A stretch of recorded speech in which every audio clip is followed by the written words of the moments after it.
श्रीमद् भागवत कथा साप्ताहिक ज्ञान यज्ञ में वृंदावन से पधारे महाराज जी के मुख से कथा अमृत वचन सुनकर झूमे श्रद्धालु। साप्ताहिक श्रीमद् भागवत कथा का चतुर्थ दिवस भगवान वामन अवतार सूर्यवंश का वर्णन, कृष्ण जन्मोत्सव।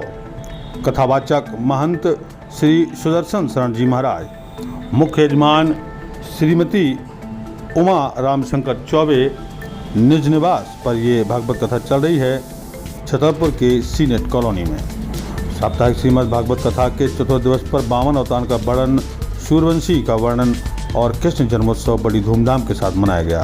कथावाचक महंत श्री सुदर्शन शरण जी महाराज वृंदावन धाम के मुखारबिंद से चल रही श्रीमद् भागवत कथा, जिसमें मुख्य यजमान श्रीमती उमा रामशंकर चौबे हैं और इनके निज निवास सीनेट कॉलोनी छतरपुर में श्रीमद् भागवत कथा का आयोजन धूमधाम से चल रहा है।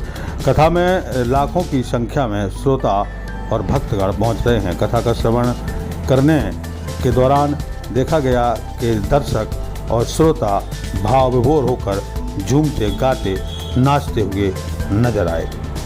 शंकर चौबे ने बताया कि 11 मई 2024 से श्रीमद् भागवत कथा का आयोजन हो रहा है। कथावाचक पंडित सुदर्शन शरण जी महाराज के मुखारबिंद से यह कथा चल रही है और आज चौथे दिवस पर कथा में वामन अवतार भगवान का वर्णन और सूर्यवंश का वर्णन किया गया। साथ ही कृष्ण जन्मोत्सव भी धूमधाम से मनाया गया। बड़ी संख्या में श्रोताओं ने कथा का श्रवण किया। शंकर चौबे जी के पुत्र शिवम चौबे, सत्यम चौबे और परिवार के द्वारा श्रीमद् भागवत कथा का ये आयोजन किया गया है। इसमें श्रोतागण जय तिवारी, विजय रावत, गुरु तिवारी, सुक्की राजा नौगांव, रामशंकर राठौर, मुकेश टोरिया कथा के दौरान उपस्थित रहे। DSB न्यूज के लिए अंजुल त्रिपाठी की रिपोर्ट। द्वार तेरा होगा बड़ा एहसान, अमर कर मेरे तू अपना दान, भगत भर दे प्रेम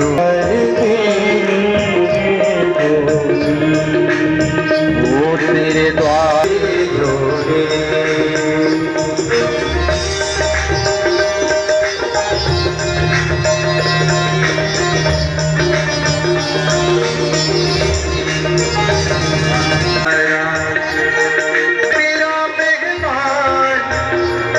चतुर्थ दिवस में सर्वप्रथम वामन भगवान का प्रादुर्भाव हुआ। तत्पश्चात सूर्यवंश का वर्णन हुआ, जिसमें श्री राघवेंद्र सरकार का प्रादुर्भाव हुआ। और दशम स्कंद में जैसे ही चंद्रवंश का वर्णन हुआ और चंद्रवंश में ही भगवान श्री नंदन श्याम सुंदर का प्रादुर्भाव हुआ। और भगवान जब अवतार लेते हैं तो धर्म संस्थापनार्थाय संभवामि योगे योगे, धर्म की स्थापना करने के लिए भगवान अवतार लेते हैं। संत और गौ ब्राह्मणों की रक्षा करने के लिए भगवान अवतार लेते हैं। और इस कलिकाल में यदि मोक्ष के लिए कोई साधन है तो भागवत कथा है। और कलयुग केवल नाम आधारा, सुमिर सुमिर नर उतर ही पारा।